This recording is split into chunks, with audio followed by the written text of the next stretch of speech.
Thank you for joining us wherever you are. This podcast episode is brought to you by the Old Ways Actual Play team. This actual play uses the 7th edition Call of Cthulhu tabletop role-playing game rules by Chaosium. This actual play is performed by adults and in an adult setting. While we try very hard to stick to language for all ages, listeners should know that this podcast may include mature themes. All content, including names, places, events, companies, and etc., that may bear resemblance to entities living or dead, is strictly coincidental. My name is Michael Diamond, and for tonight's game, I will be your keeper. I have figured out what spell that came from. I am always ready for an experiment. Where are we going? It's Forsyth's room. Do I even want to know how you got into that room? These little crystalline specks that have been left over, they begin a rapid exit of that hole. Oh crap, we gotta follow that. Thank you for joining us again on another episode of the Old Ways Podcast. I am your Keeper Michael, and we are going to continue our adventure through Chaosium's Masks of Nyarlathotep tonight. We have 3 of our investigators with us tonight, and we're just going to get right to it. So to my right...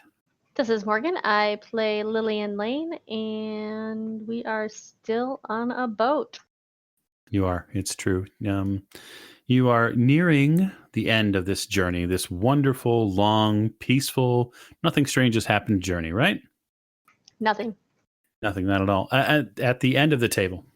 This is Jake. I'm playing Jack Doyle, and I would really like this boat trip to end. Yeah, you and me both, my friend. Fear not, we're almost there. And then last but most certainly not least. This is James. I'll be playing Dr. Sigmund. Want to be here in the first place. Yeah, no, you of all people will be happy to see this journey come to an end as the enormous body of water around you day by day creeps closer and closer. We lift the curtain tonight on the morning. It's a different sort of a morning as you wake. The ship seems to be almost buzzing with excitement. You can hear through your stateroom doors movement of passenger and crewmen alike. They seem to be churning in almost this endless movement up and down the hallways. And Jake, you are the first to wake. Jack, something collides with Jack's door. It sounds maybe like it's a steamer trunk, but it rouses you from your slumber. The hell? Okay, get up. Check the hallway. You check the hallway, and you see a porter moving a large steamer trunk from the first class area. He gives you a kind of sheepish look and continues moving down the hall. No problem. All right, well, I'm up, so I might as well get dressed and get ready for the day. Yeah, you can do that fairly quickly, given your profession. It involves getting up and getting ready pretty quickly, but what really sparks your mood this morning is the smell of coffee coming from the first class area. It'll give me some coffee. You head down, go into the first class dining area. You see that there are an array of people here. It seems like everyone who was here the first night, almost everyone that is, who was here that first night and first morning after has arrived for breakfast a little bit early. You can tell that the ship and its crew and its passengers are eager to see port. Yes. As am I. Sigmund and Lillian, you both awake as well. I get up and start getting ready for the day. And you, Sigmund? Awaken himself. Gets dressed, grabs his medical bag, make sure it's fully packed. Don't ever leave it behind. And head down to the first class food area. Maybe a bit of coffee. Sounds fantastic. Yep, you find Jack seemingly just one step ahead of you down there. And he's sitting drinking a cup of coffee, just really watching the process, this chaos incarnate of all of the waiters and waitstaff and people and children and first class passengers motivate themselves with their morning breakfast and coffee. Guten Morgen, Jack. Morning, Doc. I've been thinking about this whole thing with Forsyth. It is all that I keep on my mind. Yeah, well, even if Miss O'Shea can undo the whole spell, still don't know who did it and why. No, why he was targeted in the first place continues to puzzle me. Right. I refuse to believe it's just a coincidence. After all we've been through, I do not believe in coincidence, my friend. Not anymore. I think my mind keeps coming back to that man who saw that night, one of the last people to see him. You mean when the man with the cap? Yeah, it was just weird, that whole thing. I believe his name was Mr. Wilde. I have suspicions. Miss Lane, you are finished getting ready. All right, I head down to the first class breakfast area for some coffee and maybe meet my fellow investigators. There they are. Fantastic. I grab one of the extra chairs. Good morning, gentlemen. Guten Morgen, Fräulein. Morning, Miss Lane. How are we this morning? I am alive. I'm very eager to get off the ship. I am right there with you. I cannot tell you how happy I will be to have solid land under my feet. Well, at least it's been an exciting trip. Indeed, with me and Mr. Doyle here, we were just discussing our friend Mr. Forsyth and how his disappearance. We don't know. We are at a loss. I know. I've racked my brain, and I just can't figure out why somebody would want Mr. Forsyth, or I'm assuming he was taken by something. Yeah. Well, as I was telling the doctor here, regardless of what happened to him, somebody did that to him, and whoever did that to him is most likely it has to be still on the ship.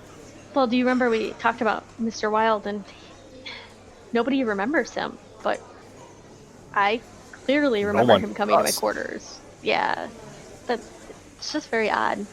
Huh. Yeah, there's something not right about him, and that would be if I had to pick one person on this ship, it would be him. If I had to pick one person on this ship, it would be Mr. Taft. But that's just because I don't like him very much. Oh, I totally agree. Well, he doesn't seem like the kind of person who would be casting black magic spells. Not at all. It seems more likely he would be willing to bore you to death. About himself. Right. You did not enjoy your dinner with him, Fräulein? I prefer company that isn't like him. The complete opposite of him. Everything that was not him. Pretty much. The waitstaff comes by. You have the same porter who's been serving you for the past 2 or 3 days comes by and asks the table if there's anything they could retrieve from the kitchen for them. Perhaps some sweetbreads or perhaps some fresh fruit this morning. Can I get some fresh fruit? Of course, sir. And has Mr. Wilde been in this morning? I'm sorry, who, sir? Mr. Wilde? I don't believe so. The man looks genuinely puzzled. Thank you. Do you have any cheesecake back there? He stops and turns around. Of course, no. What would you like on it? Strawberries. That would be fantastic. Please. Of course, right away. Thank you. Might as well enjoy yourself while we are here. Yeah, who knows when we're going to eat when we're on land. That is the other thing. We should begin to make plans for when we are on land. Yes, where's the first stop going to be? Besides maybe a hotel somewhere. But where we pulling in a port? Southampton. Southampton. I don't think there's anybody we need to speak to in Southampton, if I recall correctly. Then perhaps we just go straight to London. Yeah, I'm trying to think if there's any place along the way that we want to detour to. And I honestly cannot tell you. It is too early in the morning. All right, so we are going to visit Mr. Mahoney at the Scoop in London and probably the Pennu Foundation, I'm assuming. Jack, you might want to look into, or someone might want to look into, how to get from Southampton to London. You're going to assume that it's going to be a train, but it's possible maybe somebody on the ship would have some sort of train schedule, as London from Southampton would be a pretty popular route. They probably have something, the actual ship, like somebody that works on the ship probably has train schedules and the like. Oh, I'm sure. I've always wanted to see the Tower of London. If we have time, I would like to see that. That would be amazing. Well, we'll probably spend a few days in London, so I'm sure you can do all the sightseeing you want. Wunderbar. Your food arrives. Cheesecake, fruit. He didn't really get anything from you directly, Sigmund, so he didn't bring you anything. That's fine. Sigmund's still working off of last night. And so breakfast begins. It's wonderful. The coffee is excellent this morning. There's something a little extra in it. It seems like there's a zip in the coffee today. I asked for more zip in my coffee. Okay, he puts a little cocaine in. Oh. Fantastic! I guess the question is after breakfast, what's the plan for the three of you? We're docking today, correct? Yeah, we are. You are expected to dock around 1 o'clock, just after the noon hour. I really want to find this wild character. I don't know if we're going to. You would have to search, I suppose. Just find the cat. Then we'll find Mr. Wild. Quite possibly. Well, how do you want to go about looking for Mr. Wild, Jack? Well, you have to do it the old-fashioned way. At least one or two people that I talked to who actually steered me towards Mr. Wild. So I need to find those people. Okay. And if they don't remember you? Or remember him? Well, then we move on to plan B. Which is? I haven't thought of it yet. Oh, wunderbar. Okay. Right. Would the three of you retire at least after breakfast to your rooms to collect your items before disembarking? 'Cause that's going to come at some point. Yeah. Very much so. Yes. Okay. So we'll say that you spend maybe a half an hour at least, and you collect your things and pack things back up and try to... I guess what I want to know is there anything you're taking from the vessel? Anybody stealing any towels or anything like that? Oh. That's like, what? No. Yeah, no, I'm not stealing anything. It's your big chance. No, I'm kidding. If I was stealing anything, I'd be in the first-class dining room getting silverware and crystal... I could see Jack pocketing silverware in the... just off the tables. Yeah, could you bring me another fork, please? All right. You get collected. You collect outside your cabin rooms, or is it going to be a situation where, Jack, you're going to just get into investigator mode and leave without announcing anything? Yeah. Well, I'll tell them what I'm doing. Okay. So that if, going on. You turn up missing. Yeah. Yeah, it's a good idea. Okay, so he stops by both your rooms. Miss Lane, doctor, says that he's going to go try to ferret out this. Are the two of you going to come with him, or are you staying in your rooms? Would I be more of use to you, Jack, on with you, or staying out of the way? If you want to come along, that'd be fine. I'm not going to tell you no. All right, give me 1 moment to put my shoes back on. Okay. And then you're going to go see Miss Lane? Yep. Okay. You knock on her door? I go and answer the door. Mr. Doyle? Yes, the doctor and I were about to try to track down Wild. Would you like to come along, or would you like to stay here and finish packing? I think I'm going to let you two have your fun and do that.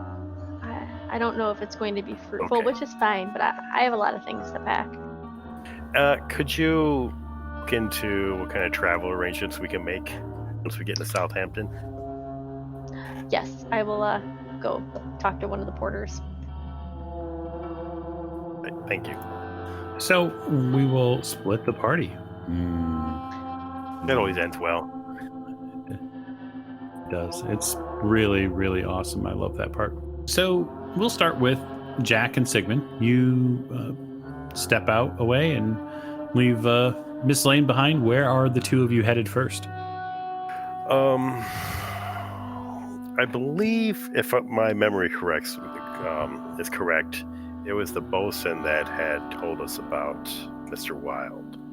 Yep. So I will find the bosun. Yeah.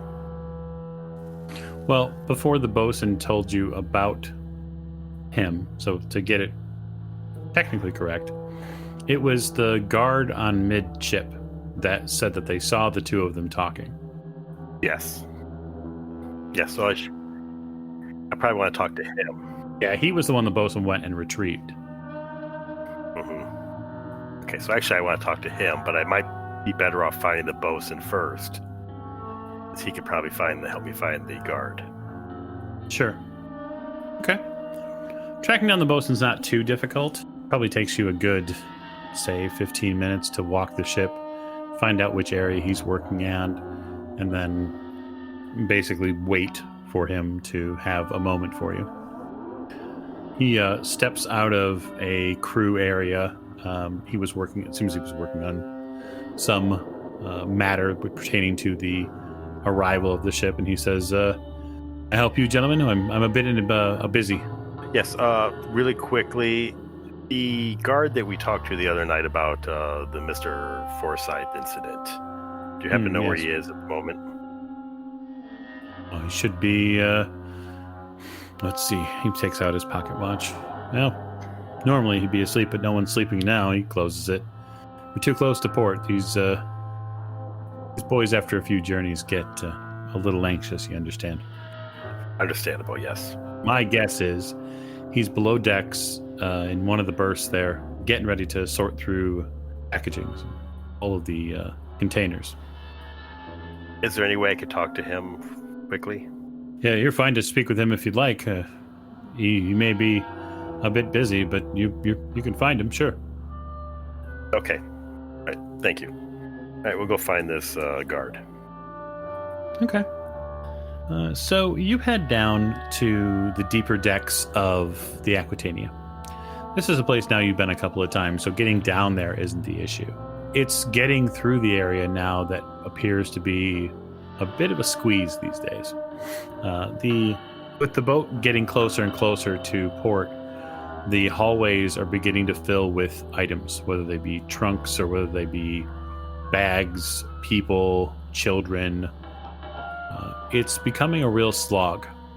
So your movement, especially in these cramped hallways, is definitely going to be difficult. They're not impossible to ferry through or to wind your way through, but it's really turned into a kind of a rat's maze of a hallway down here. It's worse than when you were down here earlier, Jack. I really should have done this yesterday. All right. Why don't both of you give me spot hidden rolls as you're making your way through? 92 over 70. I did not. Oh, that is an amazing roll. I'm quite pleased with it. Well, Dr. 92 is not a critical failure, but it is a failure for sure. That's okay. I got 2 under 92. And that is a flip of the coin there. So the different side of the coin there. Dr. Jekyll and Mr. Hyde. Right, weird. Jack, you spot it as you turn a corner down some shipping berths here. Some of the, not shipping berths, but some of the rooms that have been not left empty, but have been mostly packed up. You see that there is a human form, that is tucked away back against a corner, one of the corner beds, and it looks like the form has been covered in blankets. What? It's a human form covered in blankets. Okay, I have to look at that. I have to check it out. I cannot not check that out. You go over, and it's really at that point where your brain begins to send signals of panic to your hand. And you can't help but pull the blanket over to see what's under the blanket. And you see the mostly beaten body of Steve Masterson. Doctor, you continue walking right down the hall. Talking to some German third-class passenger or something. No, I'm sorry, I don't have time to look at your rash. We're looking for someone very important right now. I yell out, Doctor. Yes, yeah, I'm on the way, Jack. Hang on. I hurry as I can among the crowd. There's an elderly man tugging at your jacket, desperate for you to help with his systemic wart problem. You have no idea. I don't have time for you right now. Put some ointment on it and it'll be fine. I swear. You break away. Head over to... Yeah, you step into the room, this dark, what looked like a 6 to 8 bed berth, where most of the folks have cleaned up and prepared to go up to the side of the ship with their belongings, and you see the beaten, well, at least facially beaten, body of Steve Matterson. He, at first blush, you don't think he's dead, but... Right, I'm going to check pulse. Yeah, there's a pulse. He has a faint pulse. Look out, Jack. Let me see what I can do. Jesus Christ. Okay. You know what? I think I'm just going to go ahead and spend the luck for it. Okay. You're going to spend a little luck at medicine roll of success. So what you find, Doctor, is that there has been a massive calcification to his structure. It isn't that he's been hit a few times in the face. Peeling back the blankets, you see that Steve is missing the jacket that he had on. He's missing... his shirt has been ripped open. He has a stab wound in his side. It looks like he's been kicked a few times. You can see definite boot prints. He's in a real bad way. Jack, he's been viciously beaten. Yeah, I have an idea who did it. I will step out in the hallway and call for order, guard, somebody that works here. You call. You don't get an immediate answer. Damn it. All right, we got to get him somewhere where we can get some help. Bring him to my room, Jack. Yeah, can I move him? Doctor, you're not sure that he could be moved. Not without a stretcher, though. Right now, he is extremely fragile. We lay him down. He moans a little bit in pain. You see his eyes open up. Jack, how'd you find me? Just plain luck, pal. Oh, man, I liked my jokes. Yeah, you weren't possibly cheating, were you? You know me. Yeah, exactly. Listen, we're going to get you some help. We'll get you out of here. All right, I'm going to leave the two of you there. Miss Lane. Yep. You begin sorting your things and collecting your clothing and all of your accoutrement, as it were. You have called for a porter to assist you with some of your belongings, but also to gather some information about what's to come. Yes. It's been about 5 or 10 minutes or so, and there's a relatively soft knock on your door. Coming. And I go over and I answer the door. You answer the door, and there is a woman on the other side of it. She is wrapped from head to toe in a very soft, dark fabric. It appears that she's got a shawl or a scarf or something over her head. The clothing she wears wraps up around her face, around her head, but not her face. And she has kind of wispy black hair with a bit of gray tickling the brow of it. And she says, "Good morning." Good morning. I suppose you're not the porter. Are you... No, dear. Are you Miss Lillian Lane? I am, and you are? My name is Sarah. Sarah. Do you have a last name? No, ma'am. I cannot afford one. She chuckles. Okay. I am here at the behest of a mutual acquaintance. And who might that be? You know him. Does he have a cat? He has a book. And a cat. Okay. Mr. Wilde. May I come in? I don't know, is the rest of the ship going to remember you after you leave? She looks puzzled. What do you mean? Never mind. Come right in. She steps in. She's probably all of about 5 or so feet tall. She's roughly about your size, give or take. She does not move seemingly very fast, but she takes a spot in the, not foyer, because there's no foyer of your room, but you do have a large stateroom, so there is a spot with a couple of chairs and a table. She gestures to one of the chairs. May I sit down? Absolutely. I take the other chair. Are you familiar with the seers of the great Grecian Empire of ages ago? I'm assuming I'm learned. I'm learned. That's a good question. Why don't you make... An ed roll? Yeah, you bet. I got a 22 out of 84. Bam. That is a hard success. That is nearly an extreme. Yeah, so you're fairly familiar. I mean, there's all sorts of the Oracle at Delphi. You suddenly things kind of flood back into your head, and you remember. Yeah, sure.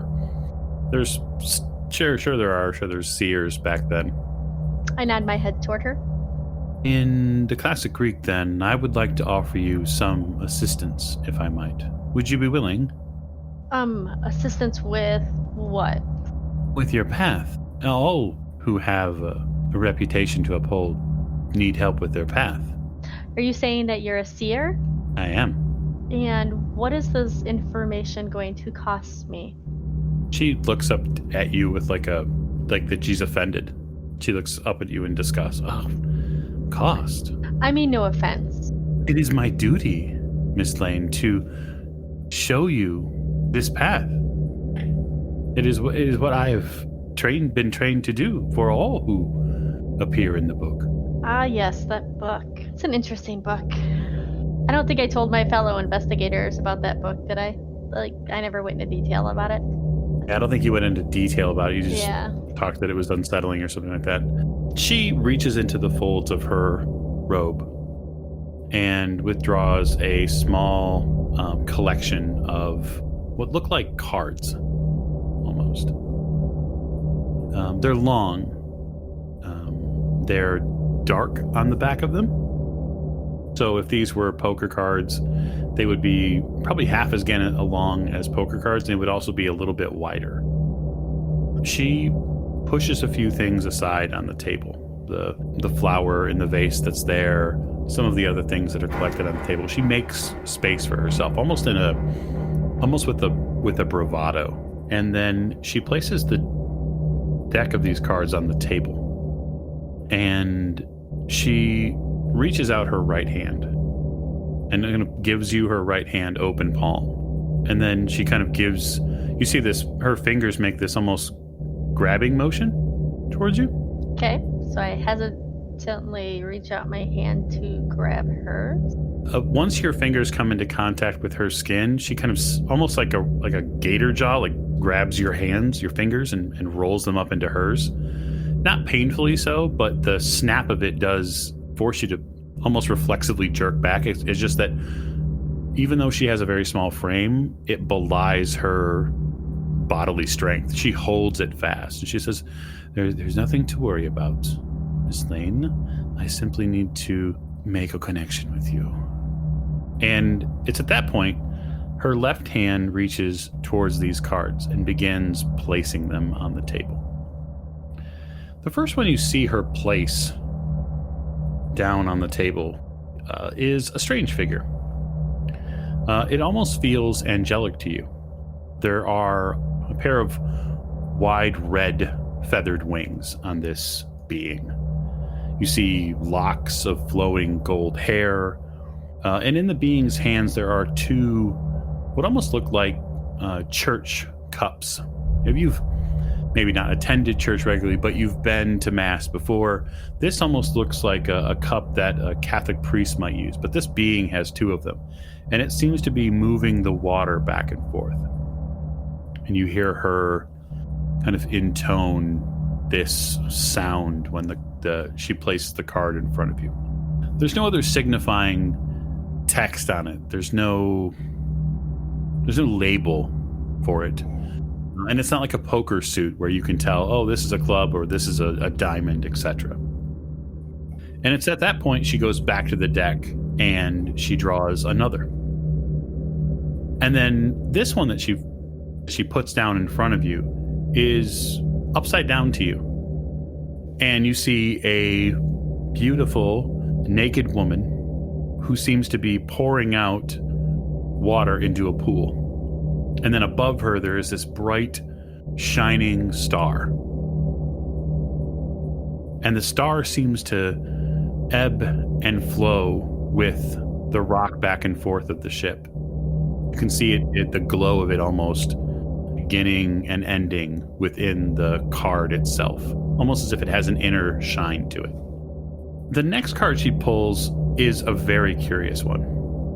It doesn't make a whole lot of sense. It seems like it's a jumble of images to you. You see multiple circles on this, and then some strange symbol is carved into each one of these circles. But the background of this card seems to be some sort of medieval fair where a couple is walking through the streets and there are dogs and cats and goats and then some sort of medieval scene. And you suddenly realize at that point, when she lays that card down, that you haven't taken a breath in almost a minute. And your body jerks to open up your air passages and you breathe in deeply. She looks over at you. Shall I continue? Are you going to tell me what these cards mean? Aye. Can I ask one more question? She nods. Can you tell me where Mr. Wilde is? She goes back to the deck and draws another card. Jesus. The card she flips over next is what seems to be like a hero from history. You see a shining knight on a horse. Although, when she lays the knight card down, he seems upside down to you. You're not sure why. But he's carrying a very thick stick. It almost looks like a staff with things growing out of it. And when she returns the cards again, you see a same type of stick on this card, except it's being held by a hand floating in midair. The images are very strange. And they all seem to move in your mind a bit on their own. She releases your hand for a moment. And now you want to know? Yes, please. She goes and touches that first card with the being with hair of red wings. And she says, this, she taps on it a few times, this is the truth of what you seek. Everything else that I tell you matters far less than this. This is you. When she taps on the card and says that this is you, the image on the card, the face itself, appears very feminine to you. In fact, it even has the angle of your jaw. It almost feels like you're in the card, as if she'd crafted it for you. She says, what this tells me is that you are still searching for something, a missing piece of yourself. You are not whole. I don't know what I'm missing for myself, so. She moves her hand at the pool. This is the truth of the moment. This is what will challenge you here today. You must surrender yourself to the needs of today. She continues to move her hand. But there are forces which you cannot see. She goes to the medieval fair card with these strange symbols, these yellow discs with this very strange symbol on them. You must be wary not to rest. If you dawdle, or if you do not use your time wisely, you will not come to your goal. And now we will speak about what was. She goes to the knight card. She takes the knight card out and she almost thrusts it at you, as if, not in a stabbing motion, but just to more make her point. There is change and transformation coming for you, Miss Lane. You will be altered forever. What was once normal will be abnormal. And what was once abnormal is normal. She moves her hand to the card with the really large tree branch, almost this massive oak staff. And that staff is being held by this ethereal hand. When she goes to touch the card, she almost hovers her fingers over it, as if she doesn't truly want to touch it. And she says, this part of all of this in the future will be your inability to change. I look at her kind of confused. So you're telling me that card says I'm going to... that change and transformation is coming for me, but that the last card is saying that I refuse to change. You are, by the cards, a very stubborn woman. And I appreciate that, she smiles. I am also very stubborn. I am also very resistant to change. We share that in common. You're telling me that to succeed in what I'm searching for, my goal is that I have to be open to change instead of being resistant to it. Indeed. Even when the normal becomes abnormal, when men appear and then disappear. You speak of Mr. Forsyth. Perhaps. Would you like to know where he is? I do, as a matter of fact. Is he coming back? She reaches her hand out and goes for the next card in the deck. Would you like to find out? Yes. I'll leave you there for a second. Gentlemen, you are working in the bowels of the ship to get stretcher.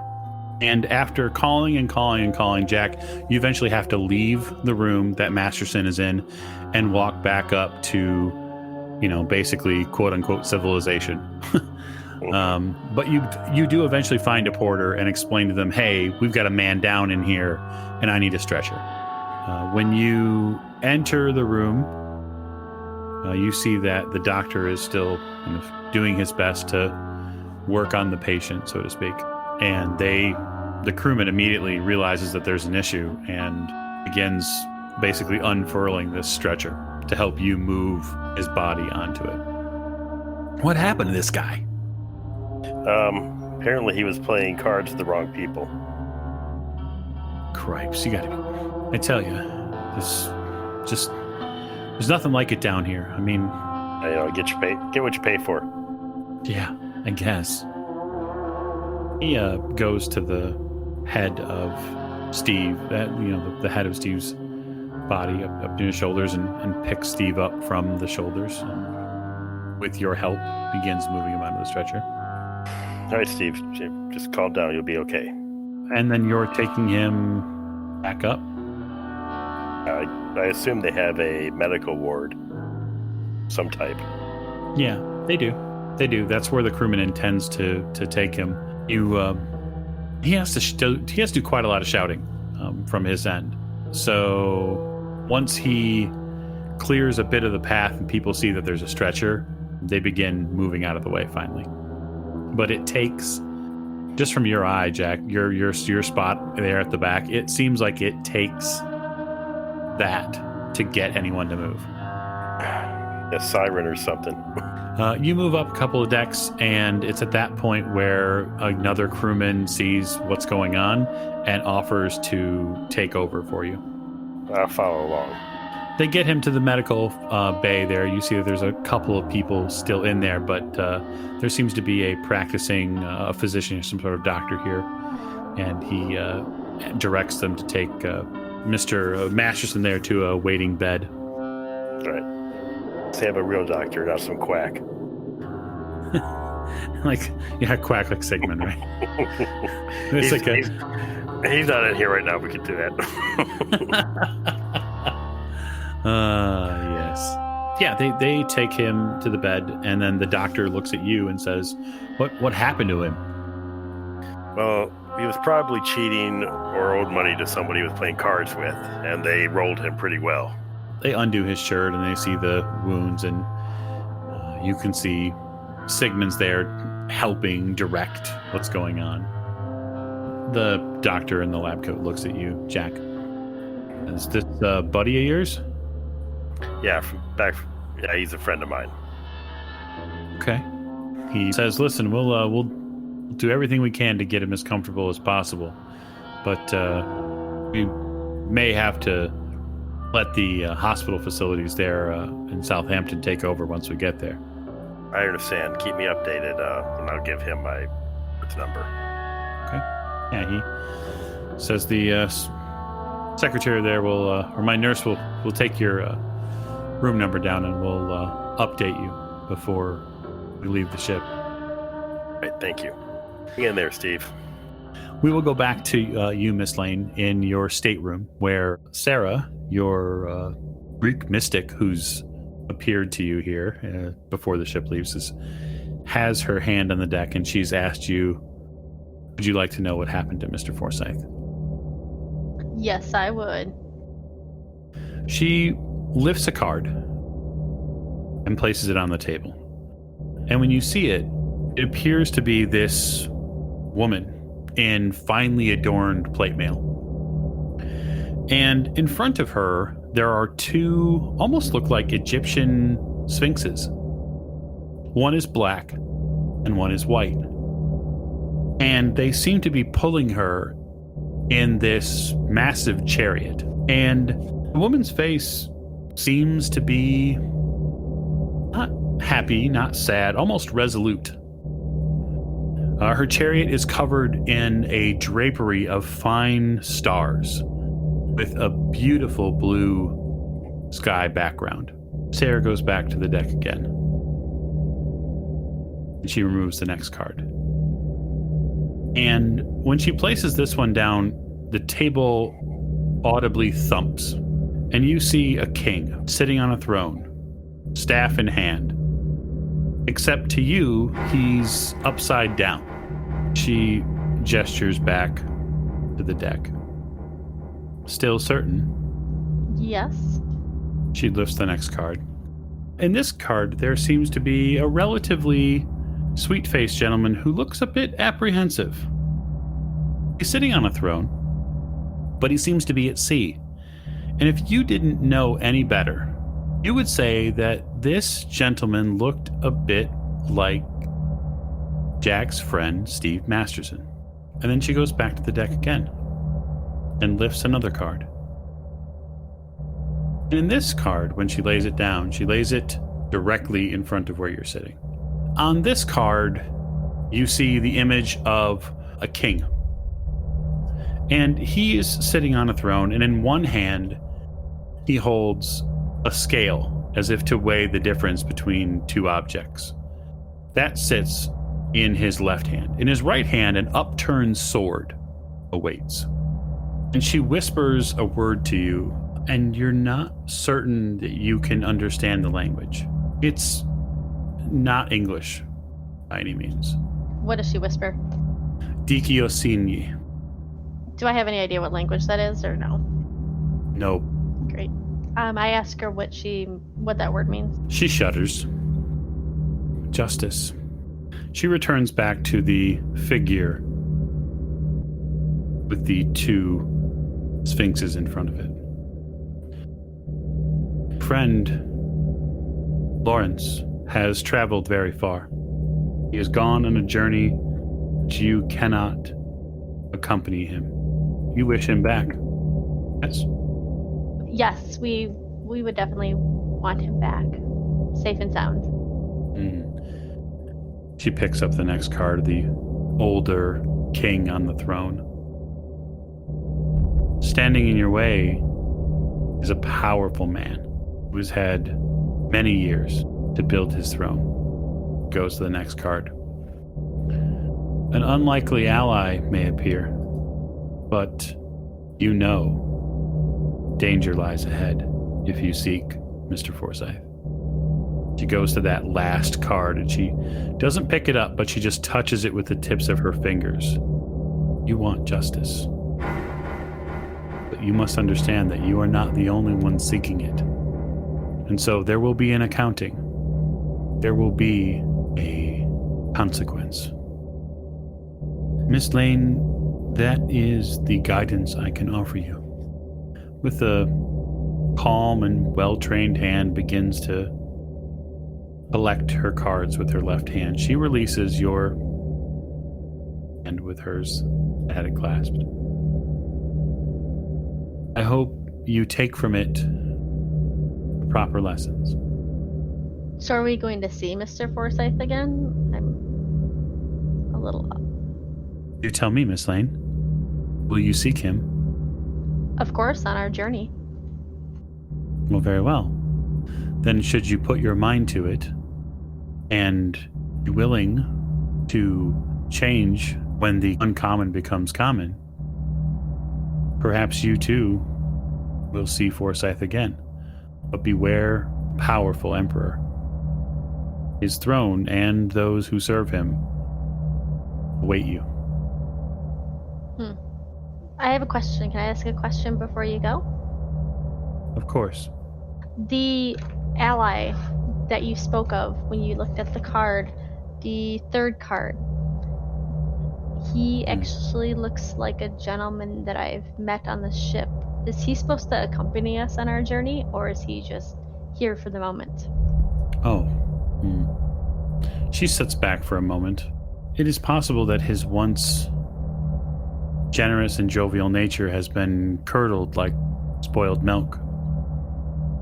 He was once a talented and powerful person in his own right. But if you take him as a warning sign, then I would look to what befalls him in the future. And obviously, I have no idea that anything happened to Steve, so... Nope. She stands up. Miss Lane, I take my leave of you. I wish you luck. Thank you, Miss Sarah. Tell Mr. Wilde I send my regards. If you wish. Oh, I do. Thank you. She steps out and exits the room, taking the air of mystery and almost ominous clouds with her. So, Jack, what is the call after you drop Steve off? How much of my day did that take? It probably takes you about an hour to do all that. You figure you probably have about an hour or so left. Shit, I'm not going to have time to find this guy now. Okay. I don't foresee that happening now. All right. I'm going to have to admit defeat and head back to talk to Miss Lane and get our stuff together. You head back up, kind of regrettably. I head to my room and make sure that I'm prepared as well. Okay. Yeah, the three of you get things collected. You can hear, you see that Miss O'Shea's door is open a bit, and she seems to be collecting some of her things. There's a long pull from the whistle out front, and you can start hearing people not cheer, but you start hearing the general rabble of voices again. You call it a ruckus? Could you define the ruckus? Yeah, I would say it's close to a ruckus. I'll just put it that way. The difficult part about leaving the ship for three of you as you continue to pack out your stuff. The difficult part is that you're leaving without Lawrence. It doesn't feel right. It doesn't feel like you got a fair shake. We can't stay on the ship, and No, you're fairly certain they'll kick you off, but yeah, I don't know what else to do. I'm gonna finish packing and I'm gonna go to Mr. Doyle's door. Miss Lane struck out, couldn't find anything. No luck on Mr. Wilde. Oh, we had a diversion that kept us too busy to take care of that. What was your diversion? We found my friend Steve beaten and severely wounded. My face pales slightly. Or I think he might pull through. It'll be fine. Well, it's good. I had a visitor while you guys were off hunting down Mr. Wilde. Oh, yeah? Her name is Sarah. She seemed to be, or she didn't seem. She stated she was an acquaintance of Mr. Wilde. Indeed. Indeed. I did ask her if she could tell us where he was, and she just ignored me. However, she came to deliver a message of sorts. Go on.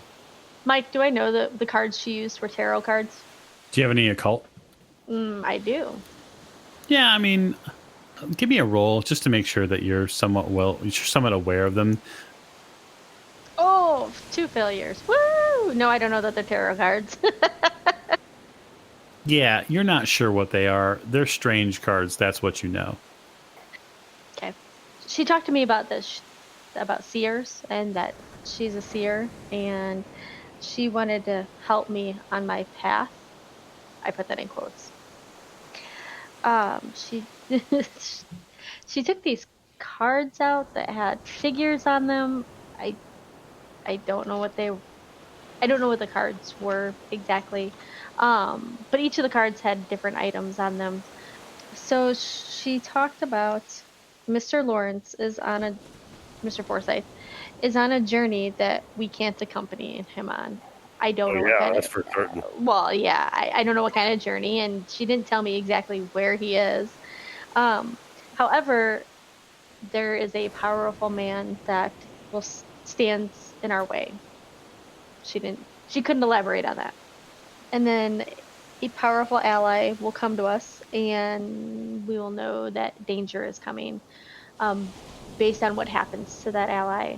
So that particular card was a card that in the face looked like your friend Steve. So she said if we go looking for Mr. Forsyth and we want justice, there will be a consequence for that. So apparently your friend Steve's incident is a warning for us.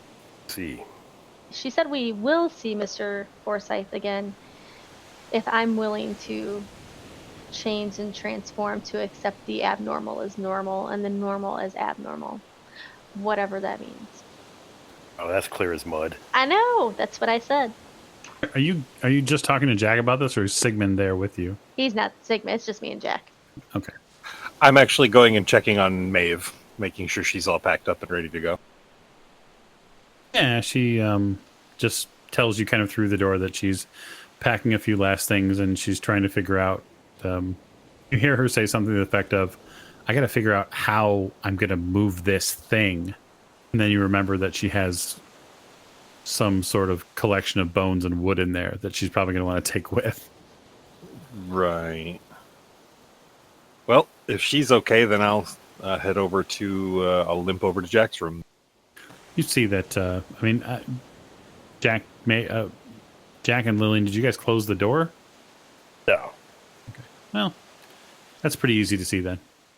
Are you all ready to go? Yeah. Really, Miss Lane here got a visit from a friend of Mr. Wilde. And she gave us some cryptic message about finding Mr. Forsyth. I don't know. It's odd. Maeve might have a better idea. Perhaps. It's a very good idea. Maeve is more esoteric than the lot of us. Yeah. So what if Mr. Wilde isn't the person that took Mr. Forsyth? That's possible. On the other hand, it's also possible that Sarah was sent to throw us off the trail. This is true, but she mentioned the book, and I'll have to tell you guys about the book at some other time, but when we have more time. Das What if- Book? What is Das You know, Book? in This general, book. anytime something called a book is brought up, maybe we should know about it right away. I'm just Nah, judging by past events. I it's think not we should always know about anything. Yeah, it's not a spell book. I don't think. I don't know. It was weird. I mean, I kind of stumble over my words because I just don't know how to explain this book that showed the future or whatever the. Yeah. So I keep on going. So this powerful man that Sarah mentioned, what if the current case that we're on and this powerful man and Mr. Forsyth disappearing all have to do with the same thing? Distinct possibility that he was taken as a warning. No, I mean that is absolutely possible. I would say even is likely. Spectacular. I mean, at least we all know what we're getting into then, supposedly. Yeah. The ship's horn blows again, very long, and it's at that point you begin hearing people outside begin to cheer. And a call comes out over the first class area, and you hear, "Now arriving, Southampton." And that is where I'm going to call it tonight. So our voyage comes to an end for now. Thank you all for joining us tonight. We really appreciate it. And I hope you stay safe and healthy this year. And we'll see you next week.